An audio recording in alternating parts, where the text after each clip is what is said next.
Hello everybody and welcome to WCCF Tech Talks Plays. I have no idea what we're doing, and Keith just disappeared and now he's reappeared. A good start. I don't know what Chris. Hit the wrong button. Well done, Keith. We'll keep that in because it's funny. I don't know what episode we're on, but we've got a few topics on today. We've got Keith here. What's up, guys? And Alessio. Hey there. And so this episode is mostly about the future. There's one big topic for a games company that seems to be falling apart again, as it always is, and then just mostly things that are coming out in the future. I'll start the first one. We'll start by talking about a video games company that is falling apart. Keith likes them. He loved their last game, but Bioware, they're losing staff again. Casey Hudson has gone again. And it's not looking good. Especially, everybody remembers the development issues of Anthem. Casey Hudson left before that, came back. Couldn't rescue that game, as much as Keith loves it. And loved is a strong word. You liked it, you weird creature. But yeah, so higher ups in Bioware, it's unusual. We all know that people join and leave games companies all the time in the industry. That's just how it is. But for Casey Hudson, who was such a prominent figure in the company, for him to have left as he did, to rejoin after a few years, I think he rejoined after about 3 years, and now he's left again within 2.5 years. It's not a good look, especially when you remember all the issues around the development of Anthem. The whole focus on Bioware magic. In other words, kill your staff, then hope the game returns together. So, I don't think it's looking good for the company. Could it be next on the EA hit list? We shall. Who knows? What do you think, Chris? Are you telling me that I'm probably not going to get? Look, I quit playing Anthem because whenever I heard about Anthem 2.0. Now, whenever you say I loved Anthem, I put in roughly only 24 hours into the game. I finished the story. I'm not going to say that isn't true, but I had fun just flying around and just shooting stuff. Like it's if you ask me what the campaign that I played all the way through and finished, and even played through like the little expansion part they did, I couldn't tell you what it was about.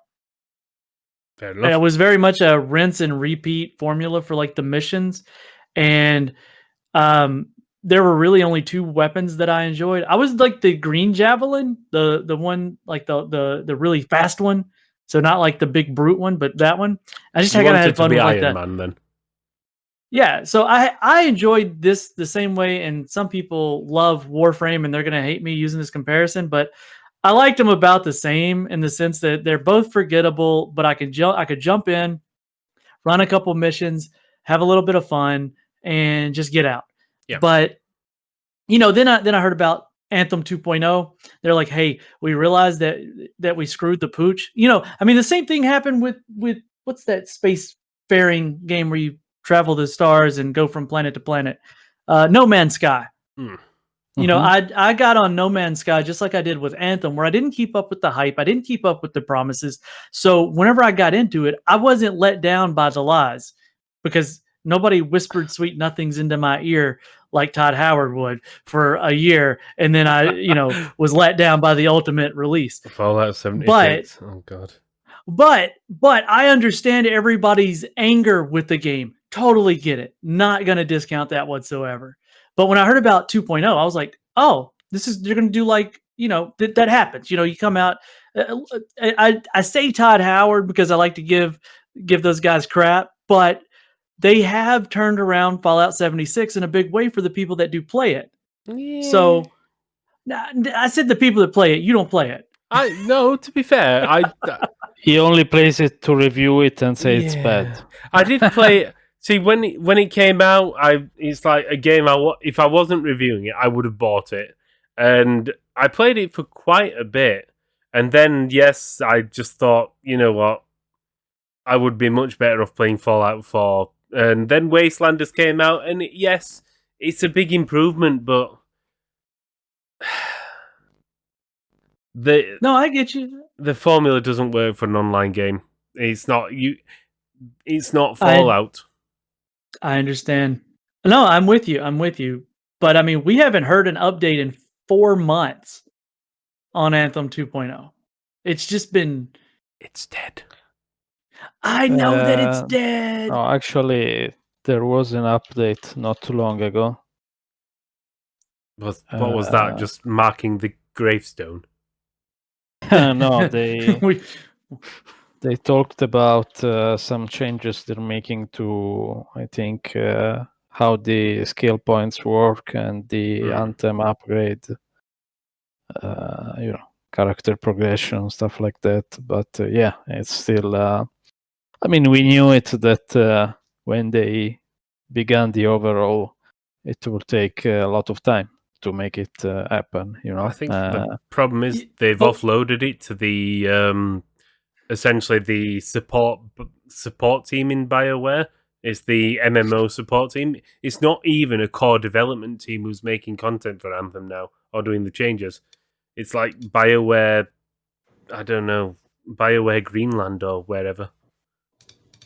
I wouldn't say Bioware Austin is Bioware Greenland. I mean, I know. I'm just, you know what I mean. I couldn't even remember where they're from because the team in Austin, if they're the ones who are now in charge, they haven't. Yeah. I don't think they've developed a game. They're just there as a support studio, and not meaning to actually have a go at them. The people there work hard and they know what they're doing. They've improved games. It's the just thing that, I saw somebody said about this game is Anthem has good bones. Okay. It's just the skin around it needs to be fixed. Like I said, the actual mechanics of it, the game, like if you sat down, the problem is the game felt like a tech demo. Like for what could be a really good game. It's like, hey, look, we developed this movement system that works super well. Try it out. And you go, this is really cool. I move super fluid. I can travel and maneuver in almost any direction. And it makes the combat really fun. It makes traversal really fun. And now it's like, go make a game. And they're like, oh, this is the game. Oh. Yeah, I mean, this is it. The repeatable content in terms of dungeons and whatnot was just not there when it comes to end game structure. So you reviewed it when it first came out, didn't you? Yeah, and that was my main complaint. I mean, there is just not a lot of things to do, and also the loot system kinda sucked at the time, so they're overhauling that too. So yeah, if you have an online game RPG that has a bad end game and a bad loot system, yeah, it's not. That's one of the things that made me stop playing it. Was like I had enough fun to keep going, right? But once that campaign and that next mission aspect was done, and it was, oh, go do this raid, and it was like the strongholds, isn't what they called them in there? Stronghold. Yeah. Like once you got to where that was all you had to do, it was like, oh, well, I mean, I ate the good part of the meal, and all that's left are the burnt Brussels sprouts. Yeah, just you try. I tried. I always mark a good game to me isn't one that I enjoy while I play through the story. It's once the story is over and I still want more of the world. That to me is a mark of a really good game. And that didn't happen here. The game ended and I just GG uninstall. Yeah, I can understand that. Even though they added DLSS. Yeah, it needed more than that. Yeah, I think you need content before visuals. Yeah, maybe I'm joking. But it's weirdly enough though, when you mentioned the loot system, I still remember one of the things it made people want to play Anthem, where they had that bug with the loot system, which made killing things and doing quests more rewarding for the players. So loot was actually dropping for the players, and then instead of fixing the game or actually making the game, giving the game more content, They went in and fixed the loot system to fuck it all up again and make it so it wasn't as rewarding. Like, they completely lost the whole idea of what a game's meant to be. You're meant to have fun with it, not meant to just keep people coming back and spending more money. So I just realized that we got into a whole tirade on Anthem by talking about Bioware developers leaving. Yeah, on that note, I'm just not as negative as Chris on this topic, because I'm very positive. first of all, I mean, a single developer, is not an entire studio. First of all, No, it's not. So, but I they have mean, big names. yeah, but Mark Dara has been for Bioware 30 years, so maybe he just wanted a break, and do something else. When it comes to Casey Hudson, I mean, yeah, he was a big name for the Mass Effect trilogy, but actually, some fans, as you may recall, were also disappointed with the ending of Mass Effect 3. So when he left the first time around, they were kind of glad, maybe. Yeah, So I it's think people not, got a bit over the top with that. But at the same time, BioWare didn't really care about the ending. If any studio that's willing to go back and, because some people whined about the ending of something and change the ending completely, they obviously didn't believe in their own artistic vision. So yeah, I don't know. that's true. But overall, I think it's just not enough to say. Of course, they haven't made, I think, a truly great game since Dragon Age Inquisition, which was not amazing, but it was pretty good. Yeah. But yeah, It's been a while. The last two games have been so and so. So that's definitely true. But I'm not just ready to say they're going to be axed yet. I mean, I honestly think that if Dragon Age 4 is a repeat of Anthem, and they're talking about making it the same style of game, this whole online fucking bollocks. Just we'll call it bollocks because Games that's as what a it is. service. Yeah, just Games as a online disservice.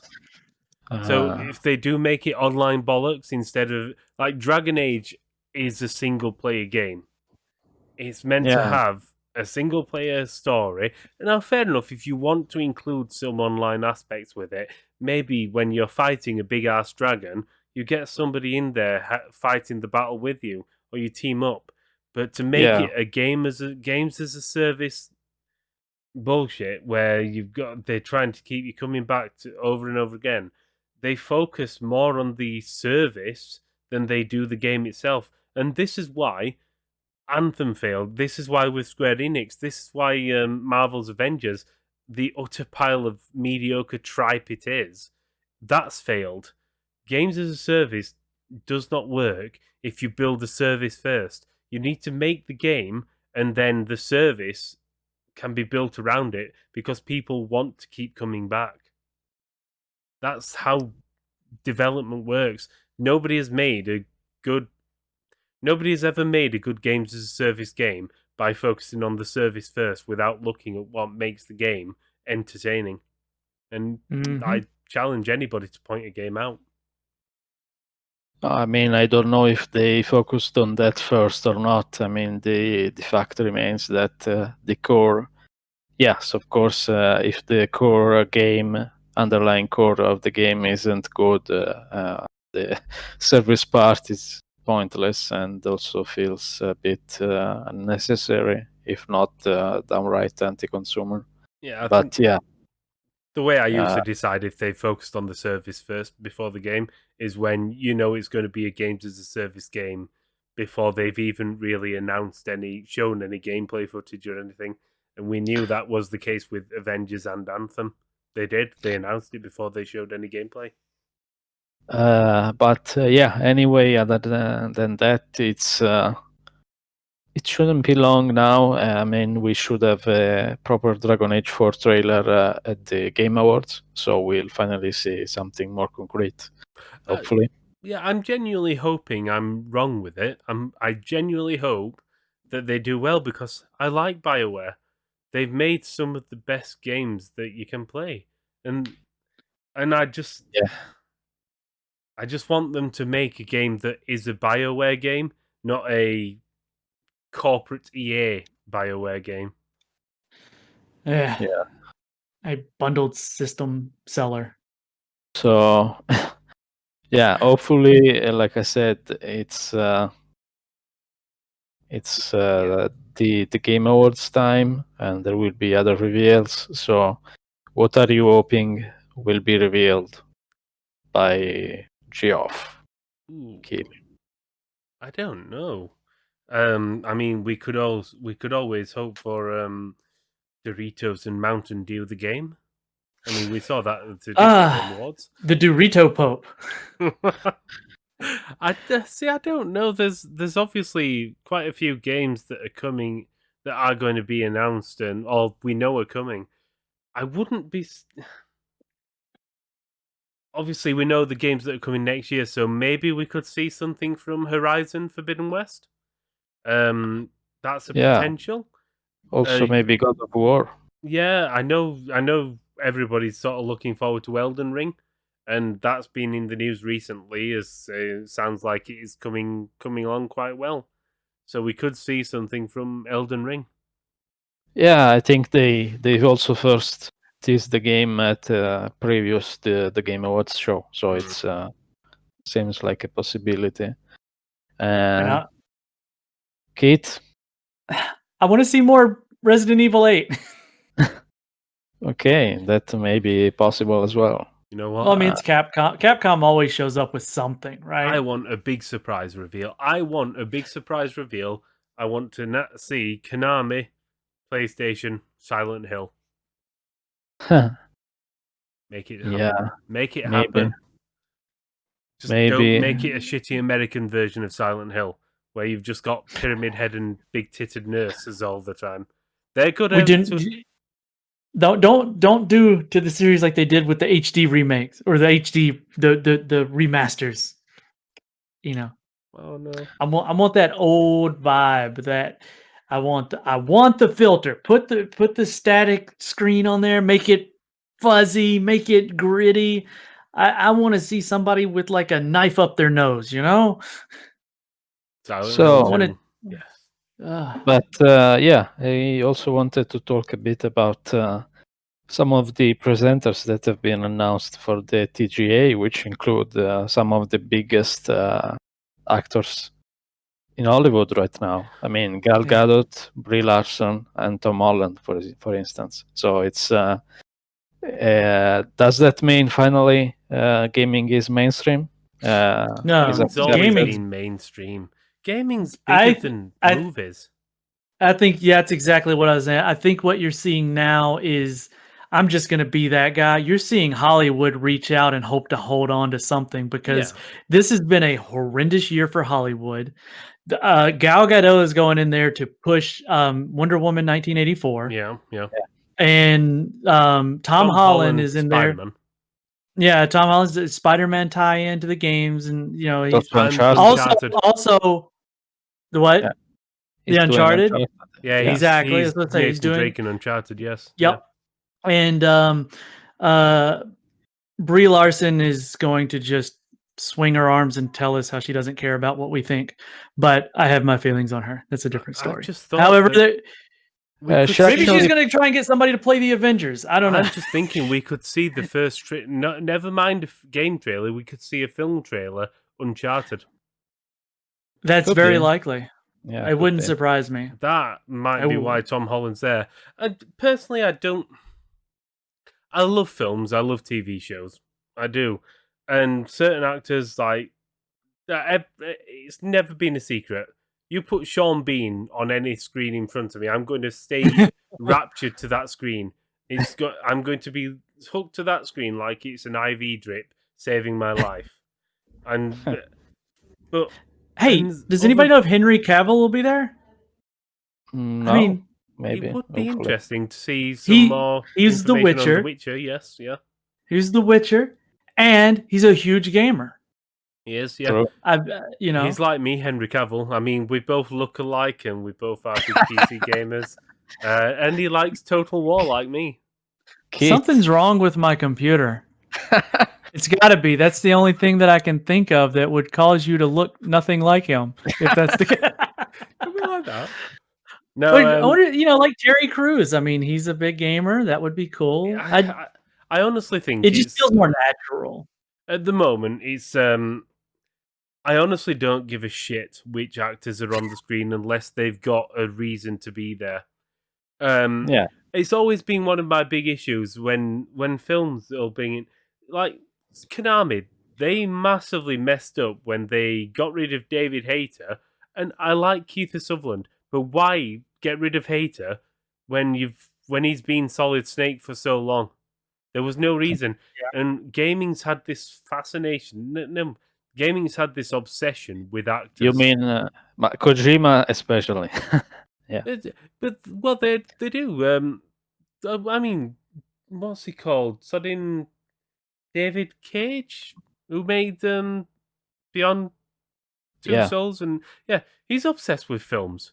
He doesn't make video games; he makes films, or he tries to make films where you press a button to just like move to the next scene. And I mean, it's a running joke how much he talks about that he's met Ellen Page. It's like, I've met Ellen Page. Oh, gives a fuck? Make a video game. It's Elliot Page now, by the way. It's just yeah, I know. But at the time, fair play to the at the time it was. I met Ellen Page. I didn't remember what he's renamed him. I don't know. Good lad, whatever. But it was a nice game. Yeah. But you think that that's what we're going to see a lot this time? Is we're going to see like Hollywood merging with gaming in a lot of ways? I get the feeling now that there's so many game movies that are being announced or game shows.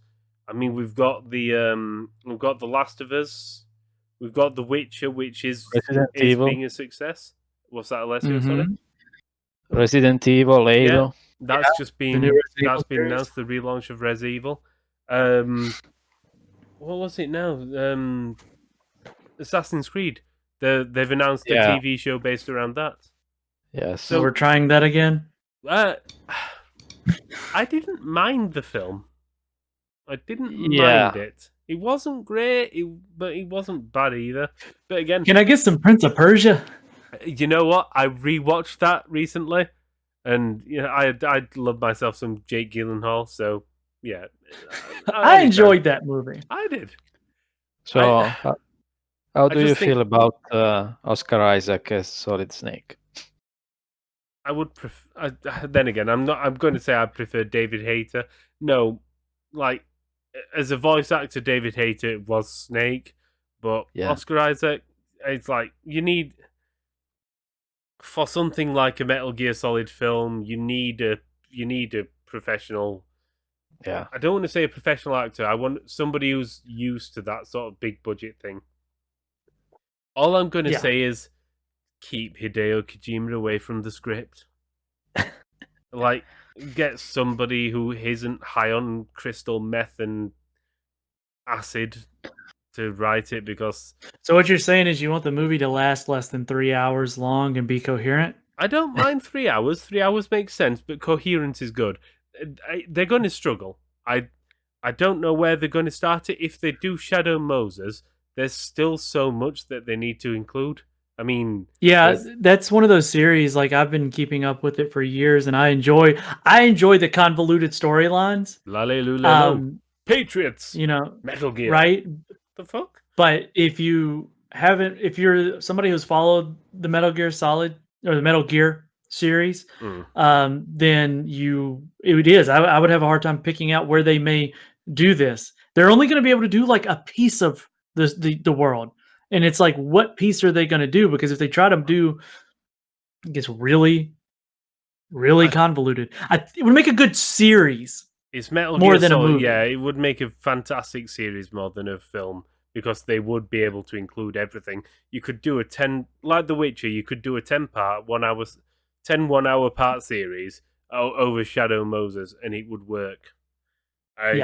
you can still trim out certain things, but a film, it's got so much to include. You can get rid of certain things, like you don't need to have Vulcan Raven. You don't need to include some of the bosses, but you need Revolver Ocelot because he's so key to the story. Mm-hmm. Sniper All the way Wolf, back. yeah, Sniper Wolf to an extent. I think you need her because of the influence she has with Meryl. Is it Meryl? Yeah. Yeah, Yeah, in Solid. yeah. The influence she has there, and obviously you need to include Otacon. Yeah. And then Grey Fox, the cyborg ninja, and then how do Mhm. you explain him? Yeah, because There's he's got his own whole story. yeah, there's so much to include that they're going to struggle Yeah. but Shadow Moses is the only logical launch point because that is the start of Metal Gear Solid. You had Metal Gear before it, but it wasn't Metal Gear Solid. No, and yeah, that would have to be the way they did it, and it would be so trimmed down that I think that fans of the series would look at it and go, "Oh man, they left this out, they left that out, they didn't do this," and I don't know. I'm gonna watch it. I'll I'm gonna watch give it it. a go. And I'm not gonna be too critical of I it until suppose, I weirdly see it. enough, I was thinking to myself what part of Metal Gear Solid would make a good film, and that would be in Metal Gear Solid 2, and just the intro where you control Snake. Oh That yeah, that would, part on the On the bridge. ship, yes, on the ship. That would make a yeah. decent standalone, and then if that was successful, have it as a standalone. They don't, because it doesn't really include. There's only really the when you're fighting on the end of the ship, you meet Ocelot. Is it? Yeah, Mm-hmm. you find Ocelot. So you don't need to include all the convoluted nonsense about the Patriots, Lally Lulelo, Metal Gears, and grafted on liquid snake arms and God knows whatever else.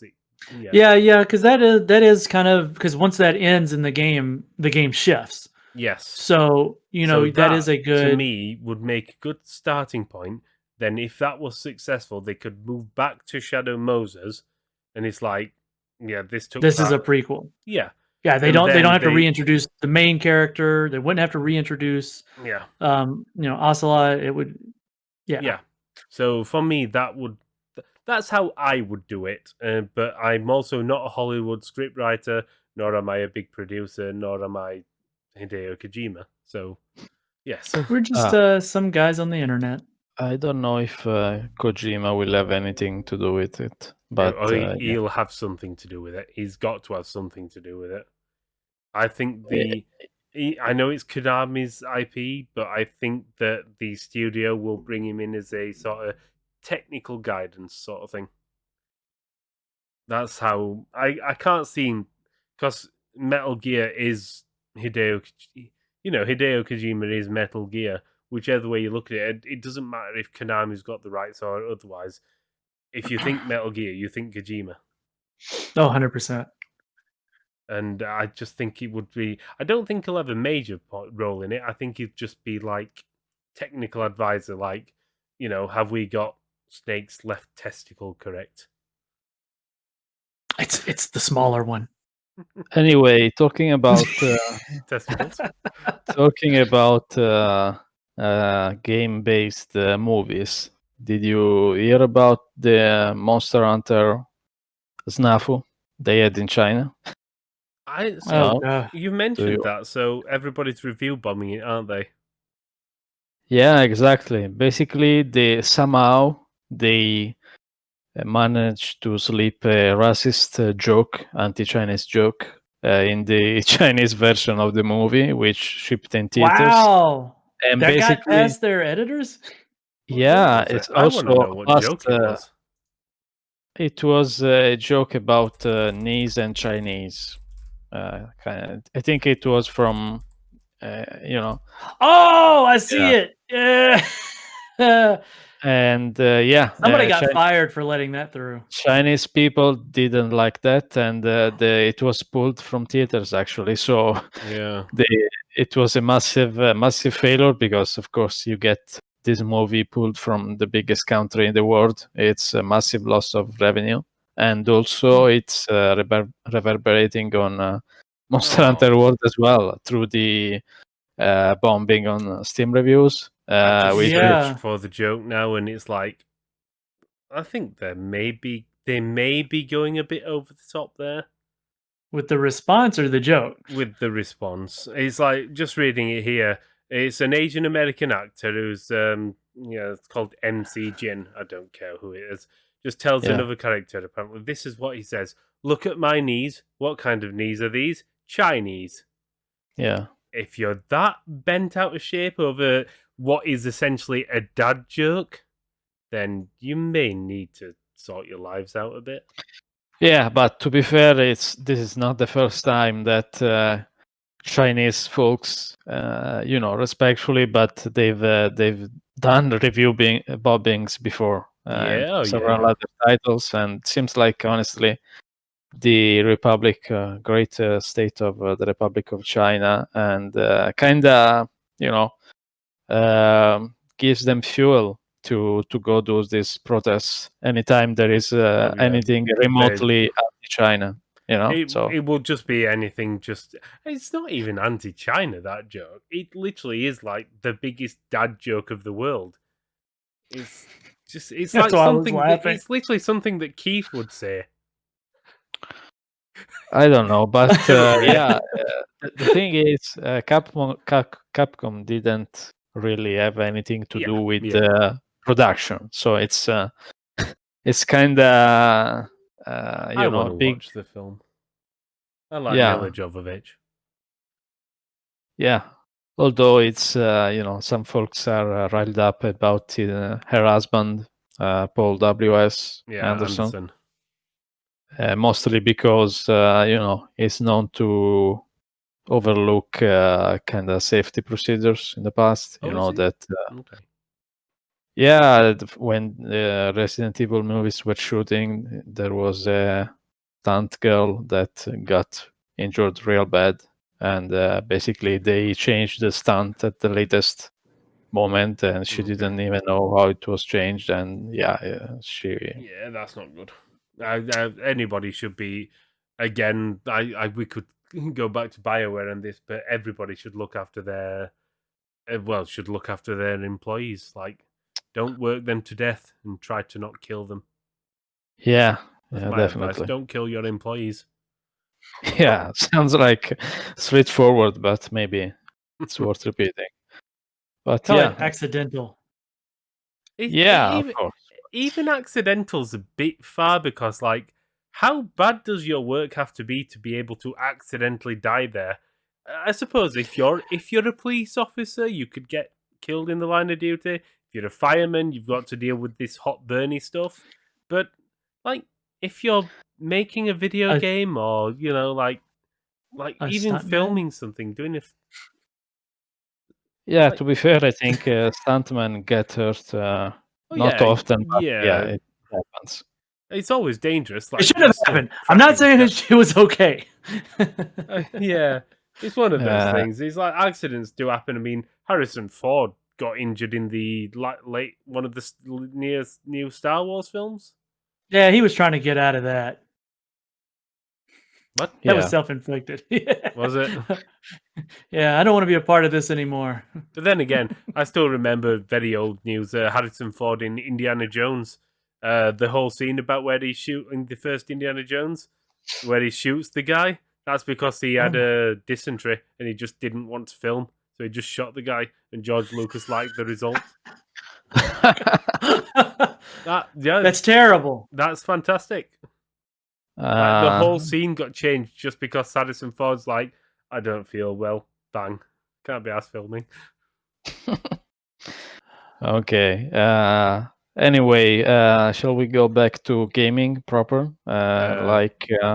Maybe talking about the PS5 price and how it was settled on before any of the COVID shit hit the fan. Yeah. It doesn't surprise me. They know Sony are making a loss on the console. Even now they're making a loss, and they'd have decided before COVID, before everything, This is how much of a loss we can afford to make. If you sell it too low, then you've got a big loss to make up for, no matter how many games you sell. And the problem is, at the moment, there's not many games for them to sell. Well, we all know what happened the last time they tried to go too high. Yeah. Yeah. PS3. Yeah. Actually, yeah, the president CEO of Sony Interactive Entertainment said pretty clearly, $399 worked for us with the PS4, so we made the PS5 that has the same price for that reason, the digital one. I mean, so yeah. Hopefully, well, yeah, I think no matter what happened, it's like you look at it now. Anybody could make the argument that COVID happened, so they should have reduced the price, but people have still bought it. It's sold out. It's sold like hotcakes, and people are still. I mean, they're not a spending. charity, so No, and I'm gonna say, yeah, I'll agree with you there. I'm the first person to slate video games companies for overpricing things, and it's a whole other discussion what we'll get into later on a different podcast about the increased game prices, $70 or whatever equivalent pounds and such as that. That's a big rant for me later on. But Sony, they're going to make a loss on the consoles. They'll make the money back on the games later. And again, they didn't need to reduce the price from what they decided because the consoles have all sold. And people are still spending twice the amount to buy it from some prick who's scalped another copy. Yeah. Right. I mean, my console that I got, my PS5, I haven't even got it from the UK. I've had to import it from Holland, so like mine's not even a UK version of the console. But that's just how it is. I need it for work. Luckily, there are no region locks anymore. Yeah. And and also something else Jim Ryan said that's interesting is that he wanted to highlight how big games will come sooner in this cycle compared to PS4. So 2021 should be a big year for PS5 exclusives with the likes of new God of War, Gran Turismo 7, Returnal, and Ratchet & Clank. And I was Horizon. going to say, you need to mention Ratchet & Clank. You know my thoughts on that. I love that further. I even bought the PS4 one. I've got it waiting for, Play it. It's good. I don't have anything to play it on. So are you getting this PS4 or what? Yeah, eventually. But I mean, it's you can't even buy one if you wanted to right now. I'm not spending $300-$400 on a PS4 when Keith, you should watch the Ratchet & Clank film. Oh, I hear it's good. It's okay. I prefer the game. Yeah. But yeah, no, I can understand. The thing is, I've got the PS5, I've got the Spider-Man Enhanced Edition, I've got Miles Morales, I've got Demon's Souls, and I've got what's the other one? That's the one. And I've had it now for just under 2 weeks. I've had it for 12 days now, and I've not played a single second, which is a bit telling. Well, you've been busy. I've been busy, but I suppose I could have laid down, get a beer, and played at least 10 minutes of a game. But it's like literally my PS5's been turned on. I mentioned this to Keith at the side. It's literally sat at the side of my monitor now, and it's turned on. And every now and then, it just suddenly revs up as if to say, "Oi, Chris, you didn't play me, you know." I'm just like, "Oh, shut up! I'm watching Star Trek Voyager." Okay. Kate. Yeah. What I do? I think you need to buy a PS5. Eventually. I'm going to. I just can't. They don't exist. But yeah, I've been playing some Miles Morales, and I can say that the 60 frames per second option is transformative. Of course, Okay. I knew this coming from PC in broad terms, but even just swinging through New York feels a lot smoother Okay. than You 30 know, frames. I started playing Gears 5 again, like a Games Plus version on the Yeah. Series S, and I'll give it the same thing. It feels great. It almost makes it too easy on the game. Like you have to crank up the difficulty because in a game like Gears, it's so smooth you can aim accurately without overshooting, and you end up spending less bullets. You kill enemies faster, so you kind of got to crank up the difficulty. Okay. Fair enough. Yeah. That's not bad then. But this also means that, of course, in the 60 frames mode, there are no ray traced reflections, but honestly, it didn't bother me much. No. But How good is it in that? I hear it's really good in that game, though. yeah, it is good. But of course, you aren't always, I don't know, facing Windows and the like. So I'm just, I'm just not gonna play this at 30 frames. That's a fair point. Do Because you of think this. people would? I was gonna say I have a feeling like games that give you the option of either that high frame rate or those effects. I think people are gonna pick the high frame rate. Yeah. Almost every time. Almost. There's some people who would, depending on the game. Of course, an action game, you want the frames. Yeah. For instance, with Watch Dogs Legion on PC, if you have a really powerful GPU, you may not have to choose, of course, right? You Yeah. can do Well, both. yeah, I've always but on the done. console, We've had this discussion before, and I know it's anathema to Keith. It makes him burn like he's on holy ground, but I don't care that much about frame rate. If it runs smooth enough and it looks brilliant, I'm happy. if you're happy, I'm happy. And also, Just don't make me do it. something that I think some developers said, I can't recall where exactly, but they said like, screen space reflections are actually very good right now. So Okay. it's not that much of a difference, unless you, of course, consider that, of course, ray trace reflections can also cover stuff that isn't in the screen space. And of course, SSR cannot, but in terms of looking great, SSR looks great nowadays. So it's not Until you that move the much. camera just right. Yeah. Yeah. I'd be glad when they can find a way to like make the two work together. So like, it's hard to say like a almost like a true hybrid approach to it. Like use both of them. Watch Dogs Legion did a really good job in that, in like kind of putting both together. But hopefully they'll find a way to get everything a little bit more performant, so that it runs a bit smoother and better. And it will only get better. I mean, if you guys, I don't know, Chris is a young and he may not remember, but back in the day, whenever we first went to, a lot of the programmable shaders and a lot of the real-time 3D games, like I made the argument back then playing games. I was like I take Bugsby. Remember Bugsby? Yeah. Okay, so Bugsby was, a side scroller, and then they did Bugsby 3D. It looked horrible. I was like, it looks so good as a side scroller. Why not just leave it there? I was one of those people Same like, as why any make new it 3D? technology when they went to polygons and everything. It's like, yeah, things. Why? Yeah, it's like anything. As technology advances, people learn more how to utilize it better.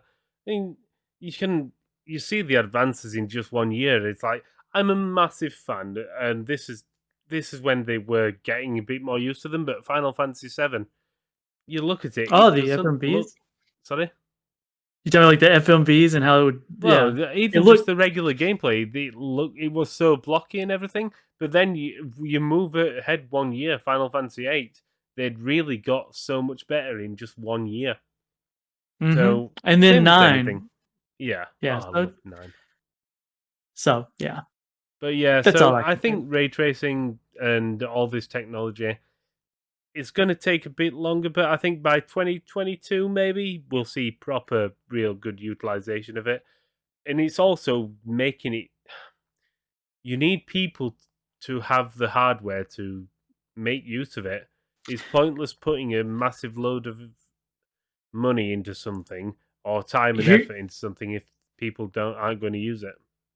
here's what's going to happen, in my opinion. What you're going to see is once they stop making the games really go cross generational, Yeah, a lot of these developers are going to start relying on the ability to use ray traced effects to replace. Think about it from a developer standpoint. If you can use ray trace shadows, and that seems to be a big one that everybody's kind of using right now. If you take the ray trace shadows and you implement that into your game, you no longer have to, and you don't do the pre-baked shadows. Now you do not have to take the time to do pre-baked shadows. You do your environments, you do your assets, and then you put in the light points. They generate the shadows. All of that development time now goes somewhere else. I think you've just made me think of a good question for both of you. When do you think developers are going to stop supporting this current generation, or well, now it's last generation, the Xbox One series and Next the generation. sorry. Next generation. Well, we're in the next I don't. generation now. No, the next one from now. You think they'll keep supporting the Xbox One and PS4 all the way through this gen? I think the Xbox One, the PS4 will get it once they do a refresh on the PS5. I think you're going to see previous support kind of go away. Once they sell through a certain number of units, they'll be like, "Yeah, we've done enough." Wait, it's not really It's not Yeah. really Sony who decide that. It's for the third party. Like Sony obviously will with their games maybe, but like how long can you see Ubisoft developing games for the PlayStation 4 and 5? I 6 months think, on that front. yeah, it's actually there is a quote from this week from Okay. Jim Ryan, and it said that this was doing cross-generation stuff is the rational thing to do. And he said, I think you will see a tale with PS4 that you did not see with PS3. But as time passes, you're going to see more and more emphasis on PS5, and the PS5 SQ will be the lead SQ. Yeah, eventually they'll stop. They'll just drop support for these older SKUs, and it is always how it's going to be at the moment. It makes more sense to make it for all platforms because you want to reach the widest audience. Yeah. And it's pointless making a game like we know the PlayStation 5 has sold quite a large number of consoles already. Some like just throw a number out there, 5 million units. Yeah, You don't 4, want to 5. make a game for 5 million people or potentially for 5 million people when you can reach 105 million people. Yeah. So it's sort of that trigger point where when will it be worth it? You know what? I know when it's going to hit. I don't think we can put a definitive timeline on it. I think what it's going to happen is when the developers because the developers can see who's buying and who's using it. Yeah. I think when that potential is just a number and not a true potential, you'll start to see the drop.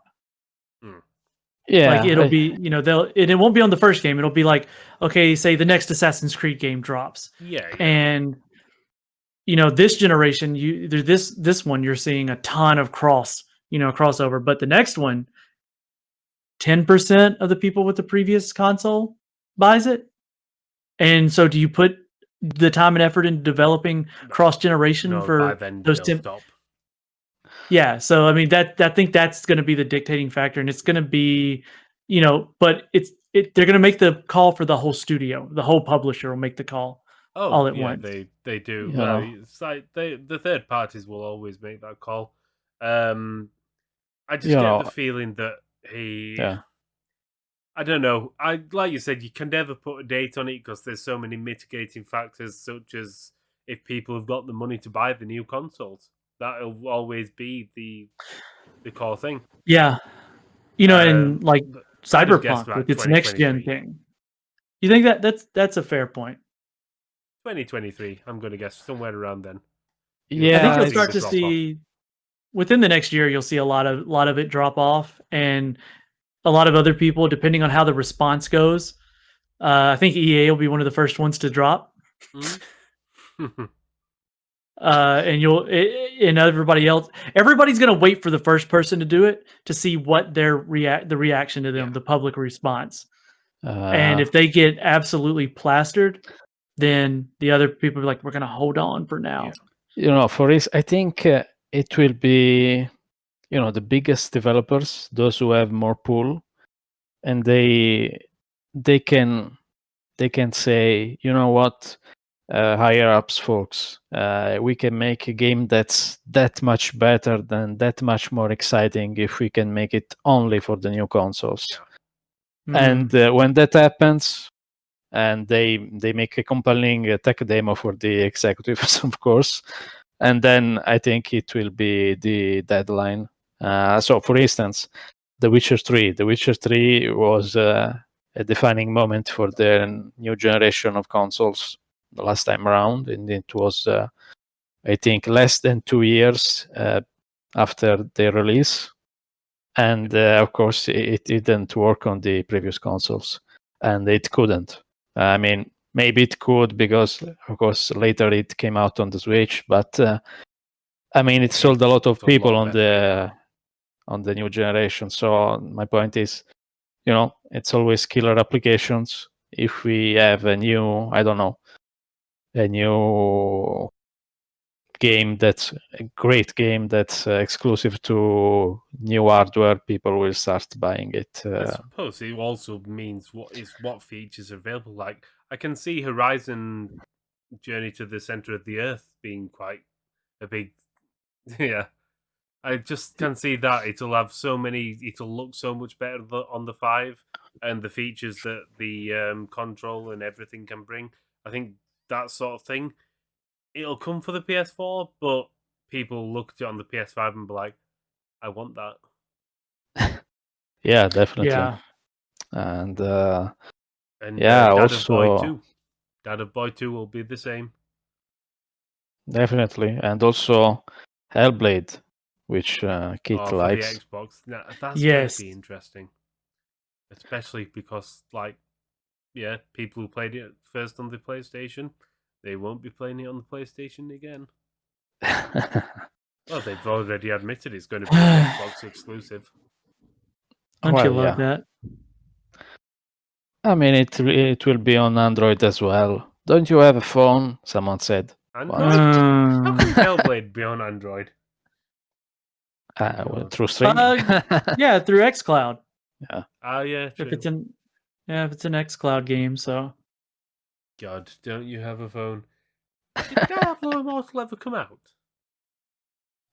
think what? No, not yet, but it should enter regional closed beta soon, theoretically. So That's another discussion another time. Mobile games.